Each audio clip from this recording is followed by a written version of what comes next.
Hello everyone, this is Ernest EBM here, and this is my neighborhood. I'm just at home. I'm recording this video. As you can see outside, no one is outside. There are two things we need to know.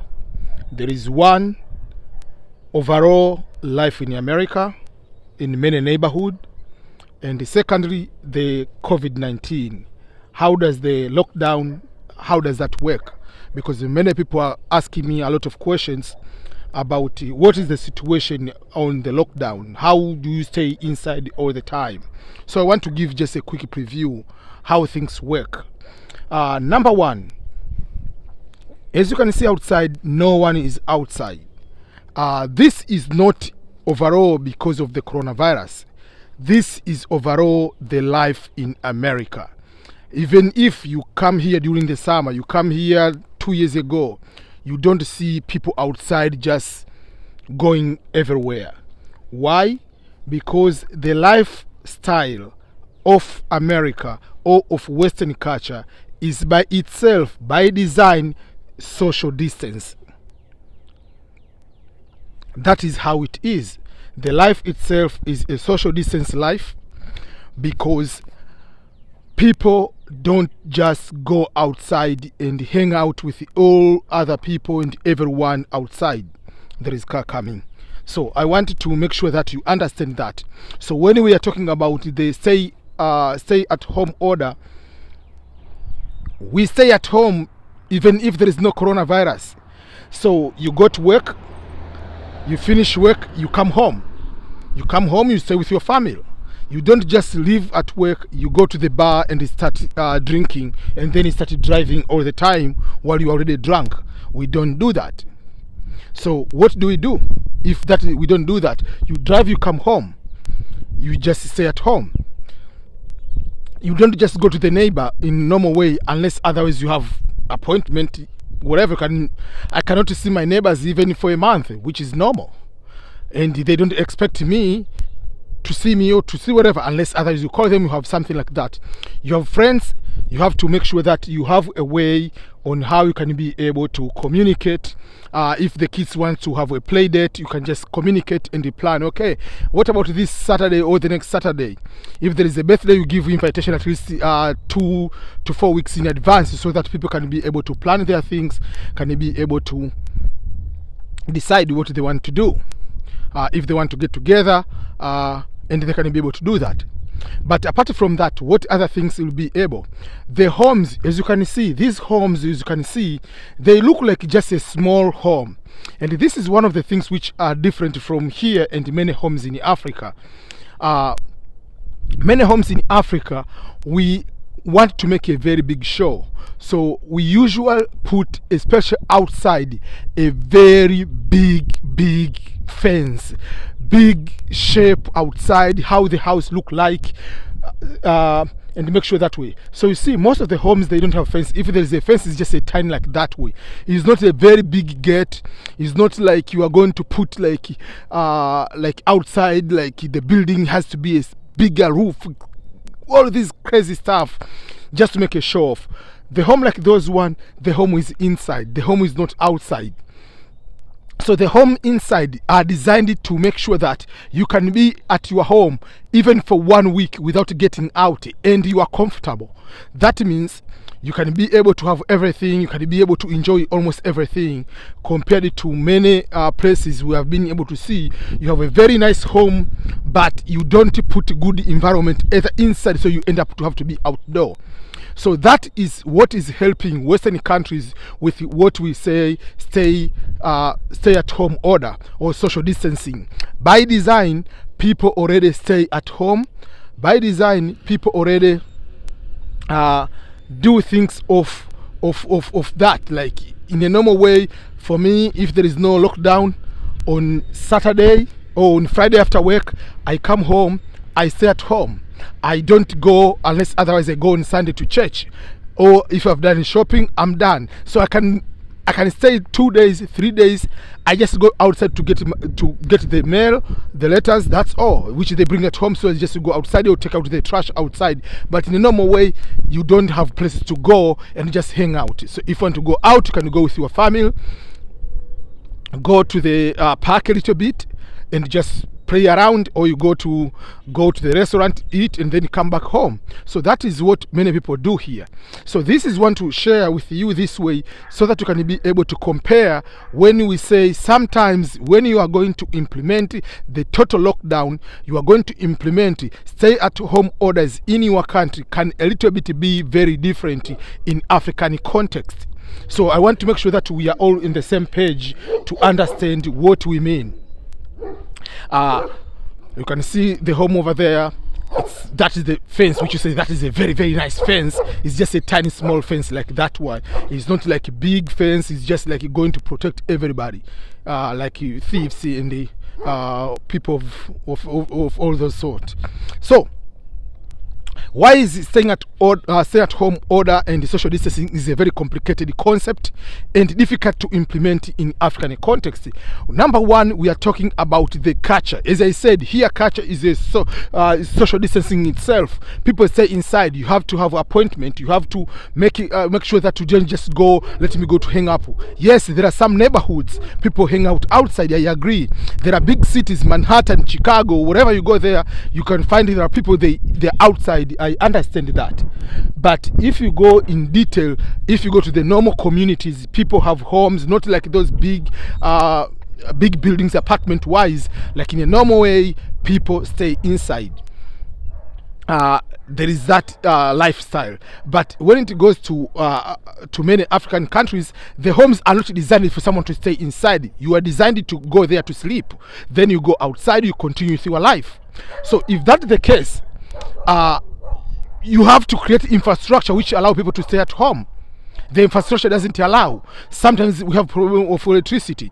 There is no air conditioning. There is no heater if there is a cold areas. If you are in the cold areas like in southern parts of Tanzania, in Mbeya region, those areas, or in Arusha nearby Mount Kilimanjaro, it is very cold. You don't have heating conditions or heating situation where you can be able to express or to be able to change the situation. You can be able to survive. So for that case, homes are not equipped that way. Then most homes don't have the installed internet. So you are depending on the Wi-Fi in your phone, or some people can buy a modem. But here the homes already have internet at home. Homes, they have maybe study room or library. So kids can be at home and do schoolwork if there is this kind of pandemic where you are supposed to stay at home. But in many countries, in developing countries, you cannot be having that access. If you go to Kibera, for instance, in Kenya, or you go to any bigger major cities or slums, people live in one room. So if you live in one room, how are you going to have 3 people, 4 people all stay at home inside and hoping that they cannot get sick, and forcing them to stay there while they don't have electricity, or electricity is there but there is no power automatically from the system is automatically shut off or is off completely for even 4 or 5 hours. Then it comes to overall the nature of life. Majority of people depend the daily work to go to work somewhere. So that is difficult if you tell everybody to stay at home. Then there is a group of people, or overall the country's majority of the work is analog. People are still going to use the file. So you cannot tell people, okay, let's start working from home. But all the bills, majority of the offices, especially the government one, people have to go to apply manually. They don't apply online. They don't submit everything online. Employees don't have laptops to be able to use the laptops at home. Even if they have laptops at home, do you give them the internet? Compared to me now, many people here, they have Wi-Fi at home. They have their cell phone is equipped with the unlimited internet access. So for that case, whether I'm at work, whether I'm at home, I can be able to operate without any problem or without incur any extra costs. So those are the things which can be able to help developed world, and it will be disadvantageous in developing countries. So what needs to be done in this situation? What needs to be done is to make sure that we put a situation where we can be able to modify things which are in African context to make sure that we have social distancing in the African context in order to beat the coronavirus. For instance, I can give you example. In Africa, wedding is a very important thing. Funerals are very important things. Having parties, celebration are very, very crucial. So at this time, we have to suspend all those. Going to church, going to the mosque are the things which are very, very crucial in African context or in many developing countries. So what do we need to do? Make sure that we can be able to suspend those one, and so that we have already most of the countries in Africa have closed the school. So if you reduce those, you are reducing the bigger risk, because those are the major areas where people can be able to get a lot of transmission. But people cannot all them stay at home in many, especially the bigger countries. We have seen some of the countries have been able, or they are trying so hard to implement. They are working hard, but in the end, that's why we are going to use so much energy beating people. But if we can be able, first of all, to reduce a lot. But this one is supposed to be as a learning experience. It's supposed to be a situation. Excuse me. It's supposed to be a situation where we have learned something, and this is supposed to be what Africa should be able to do after this coronavirus. What should be the next priorities, and how can we be able to do? That means, how do we need to train our teachers? What will be the future of education in the next 30 years, next 50 years? Should we continue teaching about production of timber in Canada, or should we teach the real biology, the real science in Africa, so that at this time we can have our own scientists working in the lab, finding the cure or vaccination of a certain infectious disease when they come, instead of just waiting all the bigger countries developing the vaccination and they bring them to Africa. So we need to create our education to be in a very competitive way, education which can be able to compete to major science and technology of the time, to be able to have education system which doesn't talk about, let's talk about effects of colonialism. All the time we are talking about the sad things which are just talking about only about the things which are negative done to Africa. Instead, what can we be able to do to conquer and dominate the world in the next time, in the next 50, 100 years to come? So we need to modify, change our education system. How can we be able now to be having the distance learning in Africa? Online education. We have seen, like I can give one example of the Open University of Tanzania. It's a full big university, government university, which is all distance learning. So I'm sure even if there is effect of the coronavirus, majority of students have not been affected because they can continue with their normal life. So is it a must all the University of Nairobi, University of Dar es Salaam, University of Kampala, or whatever, all these big universities, South Africa, should now started to entertain or create some sort of plans for both? Like you do half hybrid, you do half online, half at home, for instance. Or we create, maybe you are going to bring maybe 50.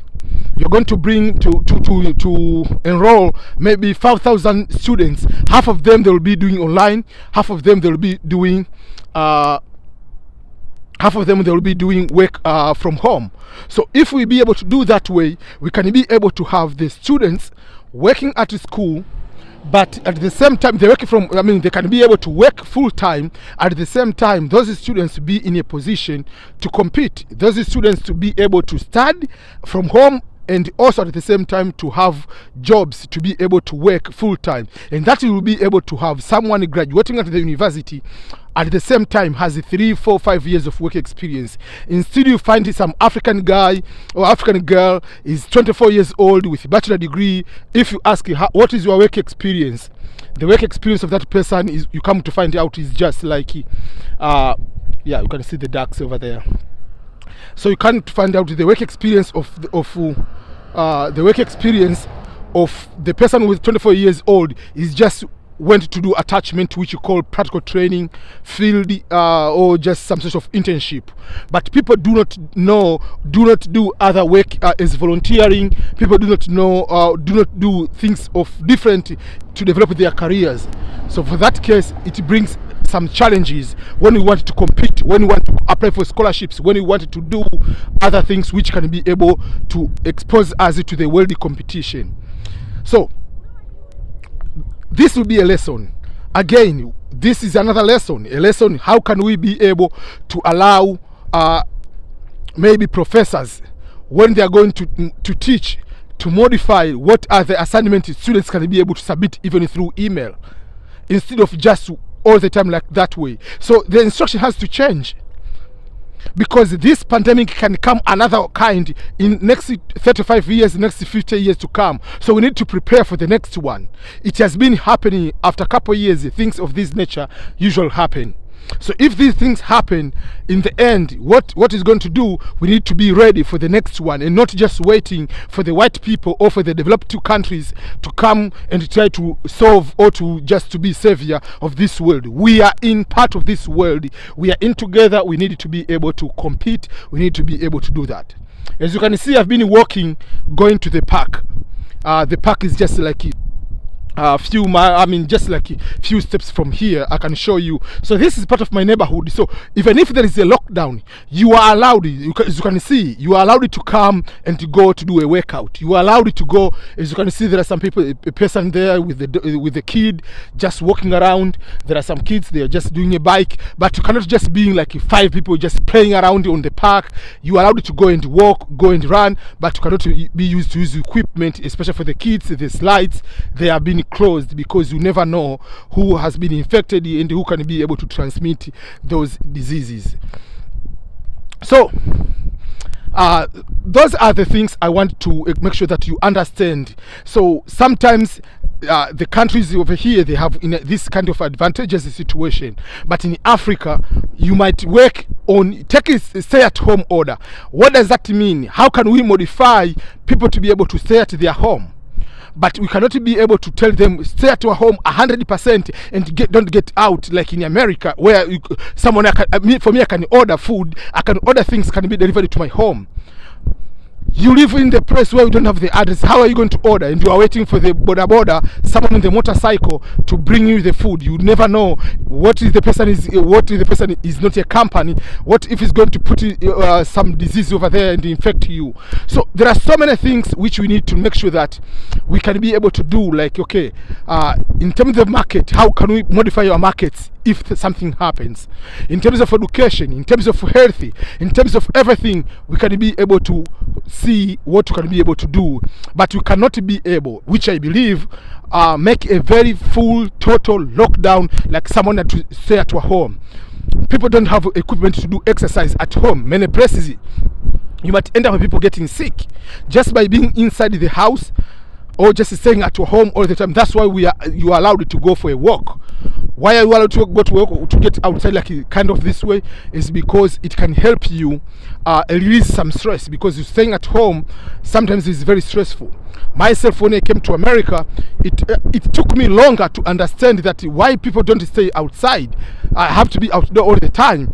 But once I'm getting used to this way, I cannot just be going outside without any particular plan. I must have a plan to be able to do something. I must be having a plan. So that is what I want to share with you.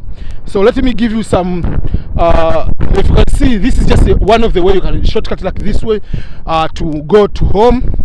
But you can go downstairs. I mean, you can go under the bridge, but I didn't want to go under the bridge because there are some people I didn't want to record them without their permission. So I had to just go around. As you can see here in front of me here, that is a fire station, and behind it there is a building over there that is a police station. So everything is close by where I live. Is different. That's why one of the reasons why I like this neighborhood is because everything is very close. So let me cross quickly. There are no cars this time. That's why I can walk just without in a normal way. In a normal way, there are so many cars going through. I have to go under the bridge so that I can be safe myself. But now, because of the lockdown, I can be able to just even walk just across the road and without any problem. I see those kids are already gone, so that is the actual bridge, and that is the park. So from home, so what I usually do is either I can come just walking up to the park, and at the park you can just start running around, walking around, do some exercise wherever you want, and you can be able to go. But if there is no lockdown, there are few things you can be able to go to the park. There is a building behind here where there is like a gym, but at the same time there are swimming pool and other so many activities you can be able to conduct here. Sorry, it is too much wind, but this is what I want to show. This is a fire station again. Behind the fire station there is a police station. So we are close by everything around, and that is the park. So let me end up here. I think the video is long enough. It is 20 minutes. I don't need to go up to the park and show you. You can see at the end over there are slides. The building like big gazebo over there, that is where there are chairs over there, and there is barbecue grill, whatever. You can be able to come and be able to do your meat and have time with your family. So you can have your birthday party over there if you want. There is no problem, as long as you have to book for that if you're going to have birthday, I think. Because you might go plan to have birthday there, but people already have the plan. But if you can go there, you can just do. At the moment it's closed, you are not allowed to do that. This road goes up to that particular area, so I don't need to follow the entire road. I can just cross by this way, and so that I can make a very quick turn. You can be able to see. So at this time we are in the spring season, where the green is coming out. The trees were almost leaves were already gone, but the leaves are starting coming out. So at least in 2 weeks to come, you will see there will be flowers everywhere. Everywhere will be very pretty. It will be very, very green. Yeah. Over there is skate. People are doing skating. I usually don't do. I've never done that. I'm not planning to do that in my life. So there is skating over there. Here usually is also again very difficult to cross, but as I said, there are no cars because yeah, there are no cars because everyone is mostly at home. So you can see there they say the facility is temporarily closed. By the facility they mean the building behind over there where there is a swimming pool, I think, and I've never been inside, but I know there are so many things for exercising. They are over there. So what you do at the back, there are almost like a football, soccer field, like 4 or 5 of them, like 1, 2. They are just like a 5 or 6 soccer field, which is many kids come to play here during the they have small leagues during the summer mostly. There is a volleyball, basketball court over there, and there is another volleyball here. Tennis court is over there. Skate places where you can be able kids to play. As you can see, they have to put the yellow tape. No kid is allowed to come to play here because of protection. When the virus started, they closed that one, but they allowed the kids to play on the skate. But when it started becoming more serious, they had to also close the skate park, because you never know, someone can fall down and maybe they touch something. So they decided to completely shut down everything. Yeah, so if you are caught going to play around there, you'll be having a very big fine, plus up to 6 months in jail. Yeah, so you're gonna see everything's closed. The kids are not allowed to go to play there.